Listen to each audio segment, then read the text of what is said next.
¿por qué se necesitan territorios físicos? Es la pregunta que nos vamos a estar. El origen de lo material, el deseo del corazón de Dios es que ese reino espiritual y esta tierra que Él ha creado se conviertan en una sola cosa. El problema es todas las rebeliones que han habido. Y esas rebeliones llegaron al punto de separar ese mundo espiritual de este mundo material, que no es ese el deseo del corazón de Dios. El deseo del corazón de Dios es que lo material y lo espiritual sean uno, para que lo material sea administrado y gobernado de acuerdo a la bondad y a las riquezas de su gracia, de su gloria, sobre toda su creación.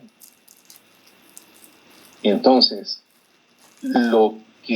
el plan que tiene Dios,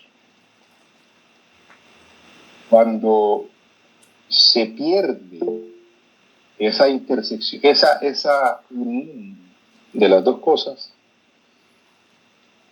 es lo que vamos a empezar a ver ahora. Y surge entonces la necesidad de territorio. Lo que sí dice la Biblia es que Dios puso en orden esta creación y descendió en su monte santo, ese es el del Edén, para gobernar sobre toda su creación. Ahí el cielo y la tierra eran una sola cosa. Está el monte santo de Dios en el Edén y están esos reyes y sacerdotes que sirven de nexo entre Dios y el resto de la humanidad y el resto de la creación para gobernar de acuerdo a la soberana y buena voluntad de Dios sobre la tierra. Que es lo que él quiso desde el principio. Exactamente, es lo que quiso desde el principio. Las rebeliones vienen después. Surge primero la serpiente, que es el primer ser que se rebela. Después está la rebelión de los seres humanos. Después está la rebelión de los hijos de Dios que se meten con mujeres. Y por último está la rebelión de los hijos de Dios que vienen a poseer las naciones como los dioses de las naciones. Sí, que es lo actual. Ajá, correcto. Pero el plan original de Dios es que la tierra y el cielo sean una sola cosa. Cuando salimos de capítulo 11, antes del llamamiento de Abraham, el reino celestial y la tierra son dos cosas bien diferentes, totalmente ajenas las unas de los otros. Que antes de Abraham, ¿a dónde está el reino de Dios aquí en la tierra? En ningún lado. Todas las naciones han sido engañadas por estos seres que hacen sus pirámides, sus templos, ¿cómo se llama? Todo lo que, las rebeliones estas que hemos visto, a los cuales le llama el Señor los dioses de las naciones. Y aquí es donde viene, a partir del llamamiento de Abraham, viene por primera, segunda, tercera vez que Dios comienza nuevamente a establecer su reino, pero ya no puede establecer su reino sobre toda la tierra. Tiene que establecer su reino en algún lado de la tierra, porque el resto de la tierra, que es de Él, que Él ha creado, pero está usurpada por estos dioses, Él tiene que establecer de alguna manera su reino aquí en la tierra para a partir de ahí reconquistar las naciones. Esa es la historia de la Biblia. Y eso es lo que vamos a aprender ahora, ese origen de ese plan de Dios. Tercera vez que Dios comienza, no un borrón y cuenta nueva, porque esto no es otro plan, otro pacto, como muchos creen. Esto es Dios con el deseo de su corazón, con la realidad nueva que se le ha presentado, a volver a insistir en querer establecer su reino acá en la tierra. Muy bien. Por eso en el Salmo 82, al final el salmista exclama diciendo, levántate, oh Dios, Exactamente. Y dice, porque todas las naciones te pertenecen, o sea que no hay un centímetro cuadrado que no sea del Señor. Exactamente. Si esto Todo fue creado por Él, por medio de Él y para la gloria de Él. Y cuando uno hace algo para uno, así hayan estorbos, se le caiga el techo, de lo que fuera, porque le ha costado lo que tiene, va a hacer todo lo posible para que el plan, que ¿cómo se llama?, original, se lleve a su término feliz. Vamos a la presentación de ahora, hermanos. Y siempre acuérdense de la promesa de Mateo 6:33, que es una bendición escudriñar el reino de Dios, pero también nos llama a vivir bajo esa justicia del reino, para que todo lo material se nos sea añadido. El tema que vamos a tocar ahora es tras la pista del reino de nuestro Dios aquí en la tierra. ¿Por qué tras la pista de? Por lo que ya les contaba. A partir de que las naciones son dispersas, no hay un solo centímetro cuadrado que se pueda decir sobre la faz de la tierra que ahí está el reino de Dios. Por supuesto que Él esté en su trono, que Él esté en control de todas las cosas, pero como Dios no hace nada a la fuerza con los seres humanos, es necesario trabajar con voluntades, porque así nos ha creado que tengamos la capacidad de decidir por nosotros mismos el volver nuevamente a establecer su reino aquí en la tierra. Y miremos qué significa, por qué decimos que ese es el deseo del corazón de Dios. Miremoslo cuando el Señor saca a la nación de Israel y la tiene ahí un año en el monte Sinaí para explicarle su voluntad, sus leyes, sus mandamientos, sus instrucciones de cómo vivir con la presencia gloriosa de Dios en medio de ellos. Y esto es lo que dice el Señor, este es el deseo del corazón de Dios. Éxodo 25:8. Y harán un santuario, es que Él no habita en cualquier lado, santuario es el tabernáculo. Para mí, aquí en este santuario no hay espacio para que ustedes pongan una cocina donde vengan a cocinar, para que vengan a hacer una, ¿cómo se llama?, que traigan azucheros a tomar cervezas aquí con... No, esto es mi casa, este es mi centro de gobierno. Y en ese tabernáculo no habían hamacas, no habían mecedoras, no habían camas, porque no es una casa de habitación como los seres humanos. El reposo del que habla el Señor no es un reposo del que tiene que estar acostado o de estar echándose la siesta, ni siquiera de estar en un estado de contemplación, sino de gobernar en medio de su pueblo. Y dice, y habitaré. Esto es una promesa de Dios, cuando esté en el Sinaí. Y habitaré en medio de ellos. Ese es el deseo del corazón de Dios. Yo quiero habitar en medio de ustedes. Pero no es así nomás. Esta cosa no es así nomás.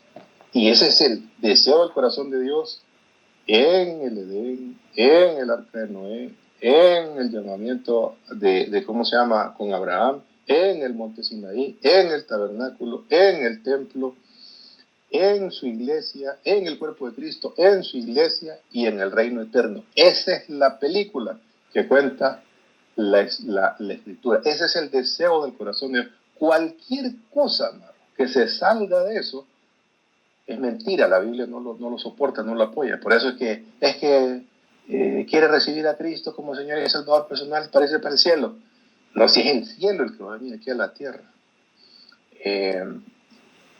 Y mírenlo si no, nosotros nos hemos inventado que recibir a Cristo como Señor y Salvador personal.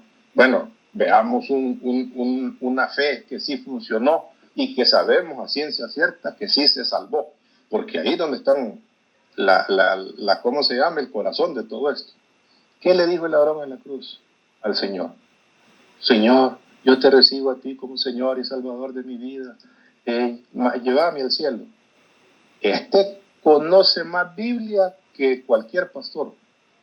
Le dice el Señor, acuérdate de mí cuando vengas en tu reino. Sabe que Él es rey, sabe que el reino que Él ha prometido, a pesar de la condición de lo que está viendo, que parece que es un rey a que están a punto de asesinar, de matar, sabe que tiene el poder para vencer la muerte y sabe que ese rey tiene un reino y que ese reino va a venir aquí en la tierra. ¿Y qué dijo el Señor? este sí sabe. Hoy mismo estarás conmigo en el paraíso. Usted está comprendiendo que mucha de la tradición que tenemos no encaja con la Escritura.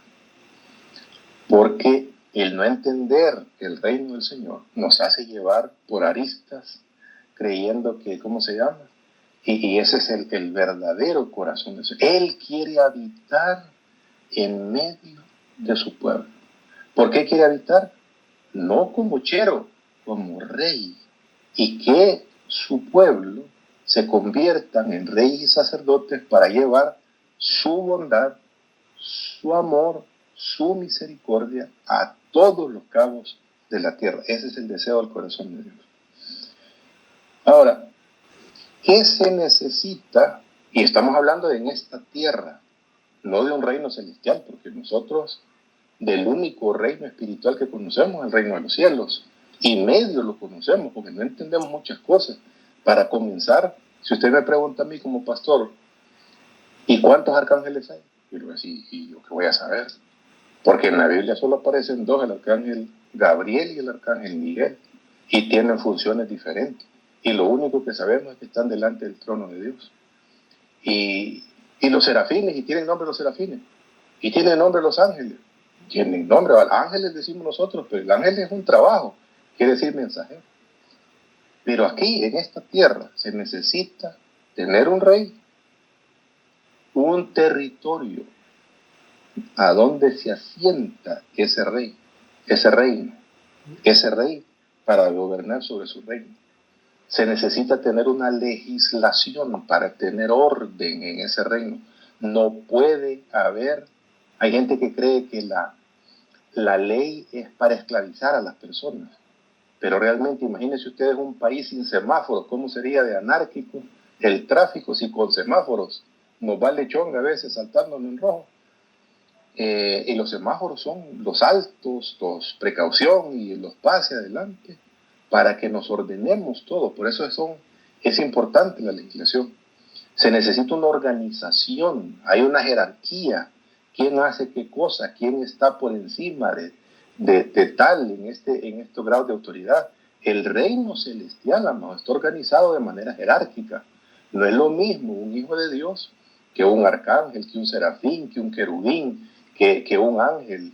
Y los ángeles sabemos que es la escala menor en la escala jerárquica del Señor.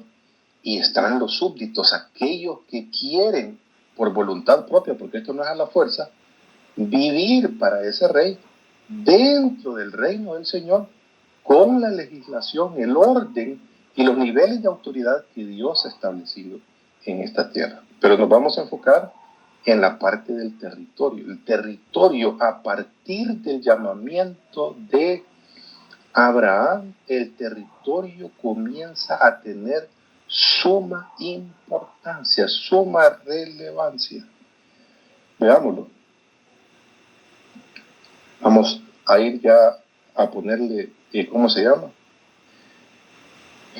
A ponerle feeling a la necesidad de que el reino del Señor tenga un territorio. Primero, el Señor escogió, hizo este planeta. Este planeta fue creado por Dios para ser un templo. La manera como se habla de que tiene columnas, los montes, que Él extiende la cortina de los, está diseñado por Dios para ser un templo. ¿Templo por qué? Porque Él quiere habitar aquí en medio de este mundo físico que Él ha creado. Miremos algunos pasajes en la Biblia donde nos recuerdan estas cosas. Salmo 22, 27 y 28 dice, se acordarán, por cierto, el Salmo 22 es el Salmo que habla de la crucifixión de Cristo. ¿Por qué me has abandonado? Sobre mis ropas echaron suerte, me rodearon fuertes toros de Basán. Y está hablando de demonios ahí, con esa expresión que usa. Está hablando de la crucifixión.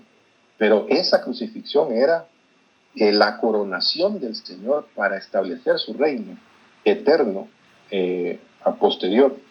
Se acordarán y se volverán a Jehová todos los confines de la tierra, y todas las familias de las naciones adorarán delante de ti. porque de Jehová es el reino. ¿Cuál reino? ¿El de Israel? Y él regirá las naciones. Por eso es tan importante ese Salmo 22, porque con ese derrota a las huestes celestiales de maldad que le dieron la espalda al Señor, que fueron rebeldes con Dios, para retomar los territorios de las naciones, para que sea todas las naciones, un día serán todas las naciones, parte integral de su reino. Me detienen si tienen alguna pregunta, ¿no? Mateo 5, 34, 36. Pero yo os digo, dice, no juréis en ninguna manera, ni por el cielo, porque es el trono de Dios, ni por la tierra, porque es el estrado de sus pies, ni por Jerusalén, porque es la ciudad del gran rey. Usted está viendo que este planeta es un templo. Siempre que se habla de la habitación de la deidad, es un templo. Ni por tu cabeza jurarás, porque no puedes hacer blanco o negro un solo cabello. En ese tiempo no habían tintes para el pelo. Colosenses 1, 15 al 17. Él es la imagen del Dios invisible, el primogénito, o sea, el dueño de toda la creación. Porque en él fueron creadas todas las cosas, las que hay en los cielos y las que hay en la tierra, visibles e invisibles, sean tronos, sean dominios, sean principados, sean potestades. Hablando de potestades espirituales. Todo fue creado por medio de él y para él. Y él es antes de todas, todo esto es creado, antes de todas las cosas. Y todas las cosas por el Señor subsisten. Todo lo creado, visible e invisible, es para él, es para su gloria, es para su honra, es para su establecimiento, es para que lo físico con lo espiritual se conviertan en una sola cosa. Esa es la premisa con la que parten las Escrituras. Él estableciéndose aquí en la tierra, no quedó ahí en el aire, el monte, sino que descendió aquí sobre la tierra del Edén. Y desde ahí el Señor gobernaba, no de una casa, desde su monte santo, donde estaba su templo, no hecho por manos humanas, sino donde está su trono, donde está, ¿cómo se llama? Su centro de gobierno. Luego en el jardín del Edén, ¿verdad? Génesis 2, 2, 3. Y acabó Dios en el día séptimo la obra que hizo, y reposó el día séptimo de toda la obra que hizo, y bendijo Dios al día séptimo. Nosotros pensamos malamente, por malas interpretaciones, que la esencia de la creación de Dios es el ser humano. Pero Dios, si bien es cierto, bendijo a la pareja, lo que santifica el Señor es el día séptimo. Lo pone como un día especial. ¿Por qué? Porque Él viene a tomar su reposo. No hay camas en su templo, no hay sillas en su templo, no hay hamacas, no hay mecedoras en su templo. Está hablando de su gobierno. Y por eso es tan importante el séptimo día, en el sentido de no del día 7 ni del día sábado, como se hace énfasis, sino de tomarnos un día a la semana para santificarlo, para buscar, para darle gracias, para darle honra, para ser agradecido con Dios por todas sus bendiciones. El día lo santificó, porque en él reposó de toda la obra que había hecho en la creación. Ahí tomó posesión de gobierno. Bueno, pero ya sabemos todo lo que sucedió, ¿verdad? Después vino el arca de Noé, las dimensiones que da del arca, ya lo estudiamos, son exactamente las dimensiones del tabernáculo, con excepción de lo largo, ¿verdad? Porque lógicamente tenía que albergar muchos animales, pero tenía todas las condiciones para hacer un templo, una casa de Dios. 3 niveles, aunque eran ¿cómo se llama? De manera vertical. Noé, que es un rey sacerdote, cuando sale del arca, cuando entra al arca, es santificado como los sacerdotes hoy, ayer y hoy. Ayer mirábamos la consagración de los sacerdotes para ministrar en el tabernáculo. Se necesitaba que ellos estuvieran 7 días adentro del tabernáculo. Noé estuvo 7 días con su familia dentro del tabernáculo y mientras tanto no llovía ni nada. Y hasta después es que comienza la lluvia y cuando salen del arca, él hace un sacrificio de holocaustos. Holocaustos es de animales limpios, un holocausto a diferencia de cualquier otra ofrenda, amado. Eso es Levítico capítulo 1. Es un animal que se sacrifica por entero al Señor. Ahí no queda absolutamente nada para que lo coman los sacerdotes, para que lo compartan la familia. Un holocausto es un sacrificio que va directamente a la presencia del Señor, una rendición total. Los judíos le llaman un sacrificio de ascensión, porque la materia, a través del humo que salía del cuerpo, que se consumía, ascendía a la presencia de Dios. Y Dios dice, cuando ve ese sacrificio que hace Noé, dice, lo percibió como un olor fragante. Y a partir de esa sensación de ese olor fragante, es que él dice, ya no voy a volver a destruir la tierra ¿cómo se llama? Con diluvio, y pone su arco iris a raíz de ese sacrificio que hubo. Entonces se trata de un tema. Y aquí donde ya empieza a enfocarse el resto, lo que será el resto de la escritura, la tierra de Canaán. La tierra de Canaán, amados, el Señor la escogió para dársela a la nación de Israel, porque de todas las naciones del planeta, el único lugar, el único país, el único territorio donde Él va a establecer su reino mientras va a retomar el resto de las naciones es Israel. Pero no pierde la perspectiva del reino del resto de las naciones.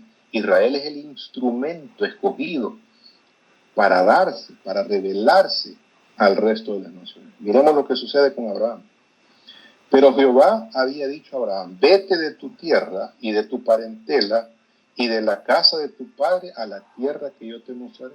¿Y cuál es esa tierra? Porque él sale de Ur de los Caldeos, pero llega a un territorio que es ajeno a donde él se creció. Incluso ya no es en Harán, donde el papá con él salieron para establecerse ahí algunos años. Y aquí nos va a decir en el versículo 5 al capítulo 12, tomó pues Abraham a Sarai su mujer, a Lot, hijo de su hermano, y todos sus bienes que había ganado, y las personas que había adquirido en Harán, y salieron para ir a la tierra de Canaán.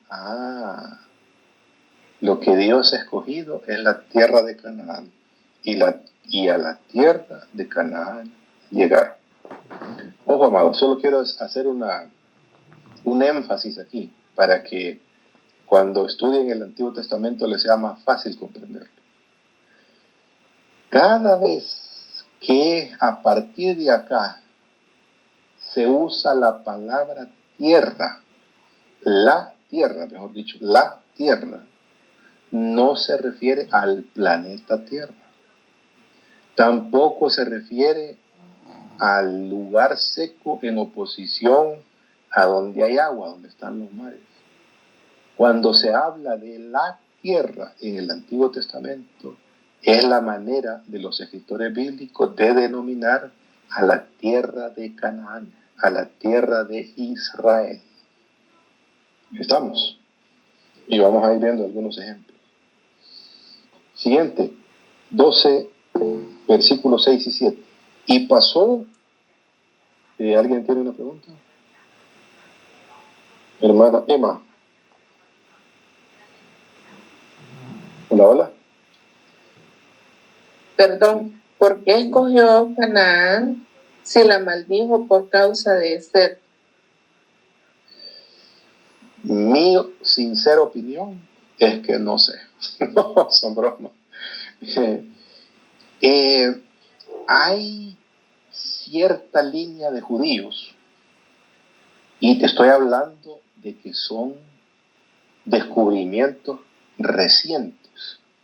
Hay un rabino, no un rabino, es un maestro en Israel,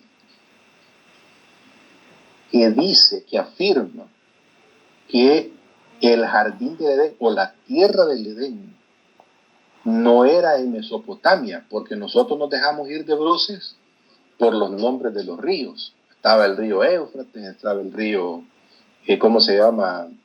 El Tigris. Entonces, ese es Mesopotamia, ¿verdad? Ese es Mesopotamia. Y hay libros escritos y se menciona, con referencias bíblicas, que se estima, y yo cada vez que lo estudio lo estoy empezando a creer cada vez más, que el monte Moria, donde estuvo el templo que construyó Salomón, y después el segundo templo que fue edificado por Zorobabel y que Herodes lo terminó reconstruyendo, Monte Moria, era realmente ahí donde el Señor estableció el jardín del Edén. Su monte santo fue ese lugar. Entonces, y hace todo el sentido del mundo, por referencias bíblicas, no vamos a profundizar en eso, pero muy probablemente la referencia que nosotros tenemos por los ríos es Mesopotamia, pero realmente es muy probable que el Edén haya estado en el monte Moria, a donde el Señor estableció su templo. Y por eso la tierra de Canaán. No sé si más o menos claro. Sí, gracias. Ok, sigamos. Otro pasaje. Bueno, este es importante, este pasaje, 12, 6 y 7. Y pasó Abraham por aquella tierra, ya está en ¿cómo se llama? En Canaán, hasta el lugar de Siquem. Siquem es un cacique que está ahí. Hasta el encino de Moré. El encino, en la Reina Valera dice encino, pero es un robledo, o sea, donde hay robles, donde hay árboles de madera. Y Moré es el dueño de ese encinar. Y el cananeo estaba entonces en la tierra, o sea, estaban los cananeos ahí, los habitantes de Canaán, en ese lugar. Muy probablemente Siquem es un cananeo, y Moré también es un cananeo. Este pasaje es importante, hermanos, y es importante por lo siguiente. Y apareció Jehová a Abraham. ¿A dónde? Cuando él está en Canaán. Cuando él está en el encino de Moré. ¿Qué significa que el Señor se le apareció a Abraham? ¿Qué significa aparecer? Significa hacerse visible. ¿Y quién es la imagen del Dios invisible? Lo acabamos de leer en Colosenses. Nuestro Señor Jesucristo. El Cristo antes de tomar un cuerpo humano. Abraham vio al Señor, pero no lo vio en Ur de los Caldeos. No lo vio en Harán, a donde hizo su pistillo ahí, ¿verdad? Negociando con todas las cosas que su padre le había dejado. Se le apareció en este encinar de Moré o Mamre. Hay una diferencia ahí, pero muy probable, no muy probable, seguramente se trata de la misma persona, Mamre o Moré. ¿Y cómo se le aparece? Mire, una cosa que es importante. Todos los detalles que me dice el escritor son información importante para que yo la analice, para que yo la dijera. Si no la entiendo, la debo estudiar o la debo preguntar. ¿Por qué es necesario que me diga que hay un robledo? Y es primera vez, después de que se aparecía el Señor visiblemente en la tierra del Edén, que se aparece visiblemente a Abraham en la tierra de Canaán, pero no en cualquier lado, sino en el encinar de Mamre o Moré. ¿Por qué robledo? ¿A qué me suena que haya árboles alrededor? Exactamente, por su semejanza al Edén. ¿Y qué es el Edén? El lugar celestial donde mejor dicho, el lugar donde hay una intersección entre lo divino y lo físico, entre el reino de Dios y la tierra, el planeta Tierra, el físico que podemos palpar con nuestras propias manos. Ahí se le apareció por primera vez a Abraham, visiblemente. Eso significa aparecer, ¿va? Porque si yo me desaparezco no me ven, si me aparezco es que me vieron. Y le hace la promesa ratificada de lo que le había prometido antes de sacarlo de Ur de los Caldeos. A tu descendencia daré esta tierra. No le dice, Abraham, si te portas bien, te vas a ir al cielo conmigo. Ve que la Biblia tiene todo el sentido del mundo. Lo que pasa es que nosotros la hemos despatarrado toda y hemos hecho una sola ensalada de cosas. ¿Por qué era importante la tierra? Porque el único lugar que Dios había escogido no está diciendo que ya es, para establecer su reino en la tierra de Canaán. Y lo que le está diciendo Abraham, vos no tenés hijos, pero vas a tener descendencia. Y a tu descendencia yo la voy a establecer como mi reino. Hola, Vanessa, Claudia. O sea que esta es la primera ocasión en la que el Señor se le aparece a Abraham, de lo que nos dice a lo largo del Génesis. Correcto, correcto. Y no, si ustedes revisan, por ejemplo, la genealogía de Set, ¿verdad? Y dice, y caminó fulano con el Señor, pero nunca dice que se le apareció. Por ejemplo, Enoc caminó con el Señor y desapareció porque el Señor se lo llevó. Pero nunca dice que se le apareció el Señor. Pero en cambio, Abraham, no en Ur de los Caldeos, no en Harán, ya estando en el lugar de obediencia a Dios, sería el Dios Todopoderoso, por primera vez se le presenta de manera visible. Por eso el Señor le dice a los judíos, Abraham vio mi día y se regocijó. ¿El día de qué? El día de su gobierno, el día de su reinado, el día cuando él va a establecer no tenés ni 30 años y decís que has visto a Abraham, porque no entendían ellos la magnitud de quién era, con quien estaba hablando. Pero usted está viendo que es el Señor el que está tendiendo el puente, porque esta es iniciativa de Dios. Esto no es que Abraham dijo, yo voy a buscar a Dios y me voy a meter en ayuno y oración y voy a ir aquí, que me voy a encerrar 40 días y 40 noches. Es Dios tendiendo el puente para conectar con Abraham, porque Abraham es el instrumento escogido para dar origen a lo que va a ser la tierra única sobre todo el planeta donde el reino del Señor va a ser establecido. ¿Estamos, amados? ¿Está claro? Y mire si no entendió Abraham de qué se trataba esto. Y edificó ahí un altar a Jehová, quien le había aparecido. ¿Qué le resuena a Abraham? ¿Por qué establecer un altar? Bueno, si imagínese usted, ¿verdad? Si se nos apareciera Dios en forma visible, ese lugar para nosotros, hermanos, sería sagradísimo. Para nosotros y para nuestra generación. Le pondríamos ahí en Facebook, pondríamos en las redes sociales, haríamos bulla por todos lados. Estableció un altar para Dios. Porque esa es una referencia clara de lo que sucedió en el Edén con Adán.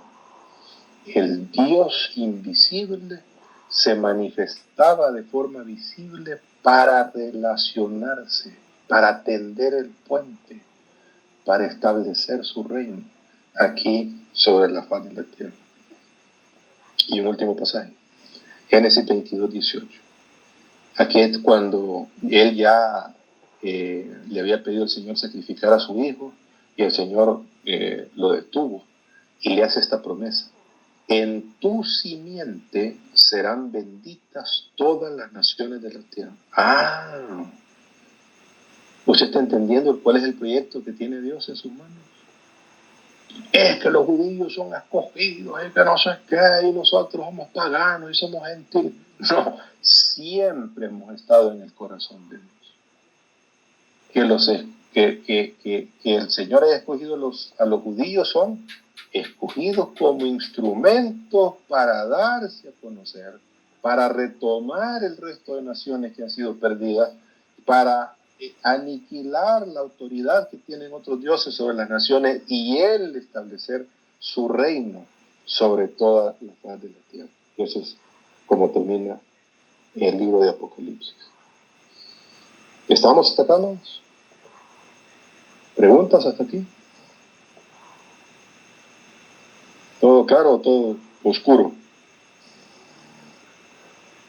Hola, hola. Todo bien, amén. Amén. Pero estamos entendiendo el proceso de este asunto. ¿Por dónde va? ¿Cuál es la película que nos está contando el futuro? ¿Cuál es la historia? Veamos una cuestión. Dios manifiesta que lo que está haciendo con Abraham es de carácter temporal para que después se establezca lo eterno. Y siempre, hermanos, el Señor va a hablar de la temporalidad de las cosas para dar paso después a lo eterno. Así como nosotros, ¿verdad? El reino del Señor no es su versión final en la que estamos ahorita.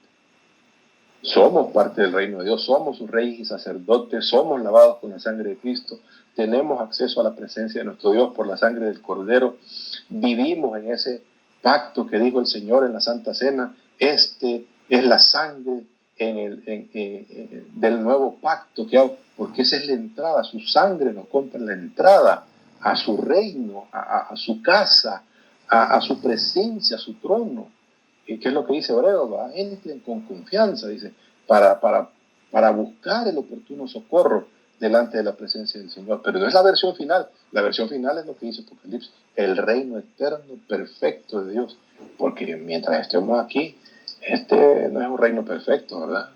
Aquí hay de todo en la viña. No podemos decir que esto es la versión final del reino del Señor. Miremos primero la tienda de Abraham. ¿Se acuerdan a dónde fue que se le apareció el Señor la primera vez a Abraham? ¿En Manré o en Monré? ¿Y qué había en Manré? El dueño de Manré, ¿qué es lo que tenía? Un encinar. ¿Qué es un encinar? Un robledo. Miremos esto. Capítulo 18. Aquí han pasado varias aguas debajo del puente. Ahora, aquí está Abraham en un gran relax. Dice, después le apareció Jehová en el encinar de Manré. Otra vez la misma referencia. ¿Casualidad? Me gustó mucho. A mí me gusta ver videos de Israel. Hay una muchacha que se llama Lina. Y como que traducen el video, no sé si lo hacen en inglés o lo hacen qué, pero yo lo veo en español, aunque los versículos salen en portugués, ¿verdad? Dice Alina,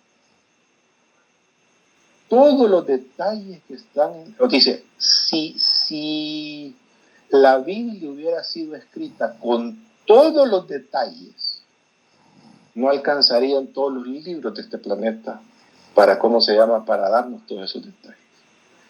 Así que lo que sabemos es que la Escritura es un libro condensado. Y como es un libro condensado, todos los detalles que aparecen ahí son importantísimos. No es que el escritor dijo, voy a llenar aquí, que andaba ahí por el río y que se fue y que no sé qué, solo para rellenar, como que me falta algo aquí. Todos los detalles son importantes. ¿Y qué pasó? En Manré, ya se le había aparecido la primera vez. Mira lo que pasó. Estando él sentado a la puerta de su tienda en el calor del día, el hermano Abraham estaba refrescándose de los calores del desierto. Muy probablemente ya había almorzado, ya está ahí echándose la siestecita, había despertado la siestecita, pero está en el encinar y hay una tienda. Tienda, detalle importante, tienda, porque el tabernáculo también es una tienda donde la presencia de Dios se va a manifestar. Pero miremos, versículo 2. Y alzó sus ojos y miró, y he aquí 3 varones de carne y hueso, que estaban junto a él. De la nada se le parecieron. Y cuando los vio, salió corriendo de la puerta de su tienda a recibirlos y se postró en tierra. ¿Por qué se postró en tierra? Versículo 3. Y dijo, Señor, que no eran 3, ¿por qué no les dice señores? Porque uno de esos 3 es alguien que él ya conoce. Y adivinen quién es. El Cristo. Antes de tomar un cuerpo, de estar encarnado. El verbo se hizo carne, como dice Juan. Señor, si ahora he hallado gracia en tus ojos, te ruego que no pases de tu siervo. Que se traiga ahora un poco de agua y lavad vuestros pies y recostaos debajo de un árbol. Y traeré un bocado de pan y sustentad vuestros corazones y después pasaréis. Pues por eso habéis pasado cerca de vuestro siervo. O sea, pasaron porque tenían hambre. Bienvenidos. Nosotros ya almorzamos, pero ustedes bienvenidos para comer. Y después siga su camino. Y ellos dijeron, haz así como has dicho. Es el Señor y 2 ángeles. Y muy probablemente sean hijos de Dios estos ángeles, ¿no? Que no sea cualquier tipo de ángel el que está ahí con el Señor. Entonces Abraham fue deprisa a la tienda a Sara y le dijo, toma pronto 3 medidas de flor de harina. Flor de harina, ¿dónde he visto yo flor de harina? En Levíticos, los sacrificios de cereales que se le hacen al Señor. ¿De dónde vienen esos sacrificios de cereales? El padre Abraham, en una tienda, en un ambiente de Edén, a donde se le había aparecido la primera vez, y está dándole de comer al Señor. Toma pronto 3 medidas de flor de harina y amasa y haz panes cocidos debajo del rescoldo. El rescoldo es lo que queda de las brasas ahí, ¿verdad? Que quedan todavía quemándose. Y corrió Abraham a las vacas y tomó un becerro tierno. Un becerro tierno. Pastor, y que si leemos, ¿cómo se llama? Levíticos, que no se ofrecían becerros y ofrendas de cereales cuando se quería tener paz y prosperidad con el Señor. Sí, exactamente lo mismo.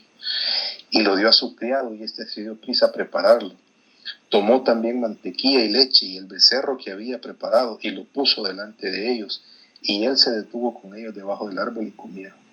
Qué cosa más tremenda. ¿Cómo se imaginan ustedes que quedó impactado Abraham con esa visita? Lo primero que había visto antes, ¿verdad? En el encinar de Manré. Cuando se le apareció, estaba recién llegadito a Canaán. Y ahora, que ya se hizo chera con Manré y que ya puede establecer sus tiendas ahí en los árboles y ¿cómo se llama? Y es chero de ahí de los cananeos. Ahora se le vuelve a aparecer. Y se le vuelve a aparecer para decirle que en un año plazo Sara va a dar a luz un hijo. Pero esa experiencia, hermano, quedó grabada en el corazón, en la mente, en la esperanza de Abraham, al grado tal que miremos qué hace él cuando su esposa muere. Entonces Abraham se convino con Efrón y pesó Abraham a Efrón el dinero que dijo en presencia de los hijos de Het, 400 ciclos de plata de buena ley entre los mercaderes. Lo que está haciendo es comprando una cueva, la cueva de Macpela, para enterrar a su difunta esposa. Y quedó la heredad de Efrón, que estaba en Macpela, al oriente de Mamre. ¡Ah! Al oriente de Mamre. ¿Qué es Mamre para Abraham? El Edén. ¿Y qué quiere entonces Abraham? Es que esta vida no lo es todo. Hay una esperanza eterna de que el Señor no nos va a dejar en el Seol a su debido tiempo, en su momento, cuando el Señor decida, nos va a levantar. Por eso quiero estar cerca de donde se me apareció el Señor. Quiero estar cerca de mi Edén, donde conviví con Él, donde se me apareció, donde yo lo vi visiblemente, para que cuando resucitemos estemos cerca de ese glorioso, de esa gloriosa presencia de nuestro Señor, al oriente de Mamre, la heredad con la cueva que estaba en ella, y todos los árboles que vi en la heredad y en todos sus contornos. Ven que es un escenario edénico lo que está pasando. Aquí es la muerte de Abraham. ¿A dónde creen que lo van a enterrar? ¿En jardines del recuerdo? No, en Macpela. Y exhaló el espíritu y murió Abraham en buena vejez, anciano y lleno de años, y fue unido a su pueblo. Y lo sepultaron Isaac e Ismael, sus hijos, en la cueva de Macpela. Esta cueva de Macpela tiene que ser algo importante. En la heredad de Efrón, hijo de Zohar, Eteo, que está enfrente de Mamre. Otra vez el detalle, enfrente de Mamre, al oriente de Mamre. Heredad que compró Abraham de los hijos de Het. Ahí fue sepultado Abraham y Sara, su mujer. ¿Qué es lo que espera Abraham con todo este lío de la cueva de Mamre, cómo era la cueva de Macpela, que está al oriente de Mamre? Mire Hebreos 11:8, nos va a dar más luces. Por la fe Abraham, siendo llamado, obedeció para salir al lugar que había de recibir como herencia, y salió sin saber a dónde iba. Por la fe habitó como extranjero en la tierra prometida, como en tierra ajena, morando en tiendas con Isaac y Jacob, coheredero de la misma promesa. Porque esperaba, esta es la esperanza, y esta es la misma esperanza nuestra, porque esperaba la ciudad que tiene fundamentos, cuyo arquitecto y constructor es Dios. Si usted conoce Biblia, usted sabrá que esta ciudad es la nueva Jerusalén, que va a descender del cielo sobre la tierra, en la tierra de Canaán, en Jerusalén, donde el Señor va a habitar con sus escogidos para gobernar este mundo en un estado perfecto, ya no un estado temporal, sino perfecto.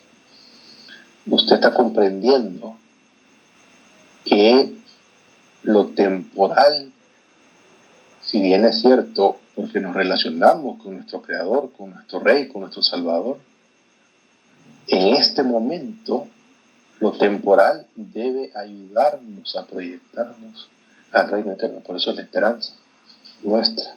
Maranata, Cristo viene. Eso que Cristo viene es que viene a establecer su reino. Mire la esperanza de los patriarcas.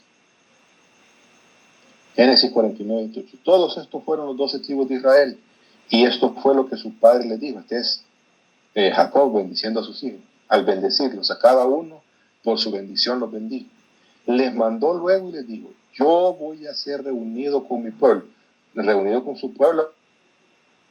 Sara, reunirse con su pueblo es una frase idiomática que significa: yo no voy a colgar los tenis. Sepultadme con mis padres en la cueva que está en el campo de Efrón el Eteo, en la cueva que está en el campo de Macpela, al oriente de Mamre, en la tierra de Canaán. Ya ve que todos estos detalles son importantes. La cual compró Abraham con el mismo campo de Efrón el Eteo para heredar esa cultura. ¿Qué esperanza tiene Jacob? Nos lo acaba de decir Hebreos, el escritor de Hebreos. Tenían la misma esperanza. La esperanza del reino eterno. Mire Génesis 50. Ahora José. Hicieron pues sus hijos con él. Este es cuando sepultan, perdón, ¿cómo se llama? A Jacob. Hicieron pues sus hijos con él según les había mandado. Pues lo llevaron sus hijos a la tierra de Canaán y lo sepultaron, siendo que vivían en ¿cómo se llama? En Egipto, ¿no? En la cueva del campo de Macpela, la que había comprado Abraham con el mismo campo para heredar la sepultura de Efrón el Eteo al oriente de Mamre. Mismo detalle. Siguiente, José. Y José dijo a sus hermanos: yo voy a morir, mas Dios ciertamente os visitará y os hará subir de esta tierra a la tierra que juró Abraham, a Isaac y a Jacob. E hizo jurar José a los hijos de Israel diciendo: Dios ciertamente os visitará y haréis llevar mis huesos. ¿Pero para qué? ¿Deberían llevar sus huesos para hacer un mausoleo en Canaán? No. Aquí nos dice Josué 24:32. Y enterraron en Siquem los huesos de José que los hijos de Israel habían traído de Egipto, en la parte del campo que Jacob compró de los hijos de Amor, padre de Siquem, por 100 piezas de dinero, y fue posesión de los hijos de José.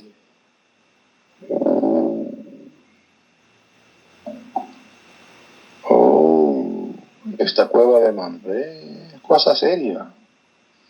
Este no es el nicho que tenemos en el jardín del olvido. Tiene un significado más profundo, porque ahí se le manifestó la presencia gloriosa del Señor. Una parte importante, amados, en la teología del reino del Señor. El Señor ya se ganó todos los derechos para reinar en este mundo,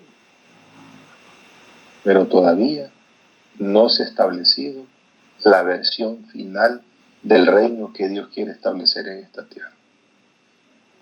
Por eso, cuando los pastores nos podemos a predicar de que Dios te puede hacer el jardín del Edén acá, que te va a dar paz, que vas a ser próspero, que tu mujer no te va a regañar, que la suegra te va a querer, que cuando nos ponemos a hablar de todas las tonteras que hablamos, no comprendemos de qué es lo que estamos hablando, porque este es un estado imperfecto, estamos en un mundo caído, en un mundo roto, que somos parte del reino de Dios, por supuesto, pero no es la versión final del reino de Dios.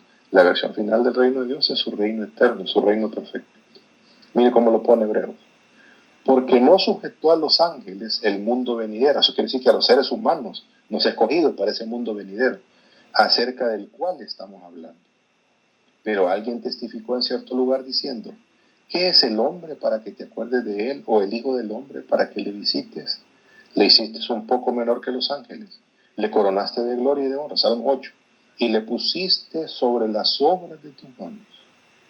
Todo lo sujetaste bajo sus pies. Porque en cuanto le sujetó todas las cosas, nada dejó que no sea sujeto a él. Él tiene autoridad, toda autoridad me da en los cielos y en la tierra. Pero todavía no vemos que todas las cosas le sean sujetas.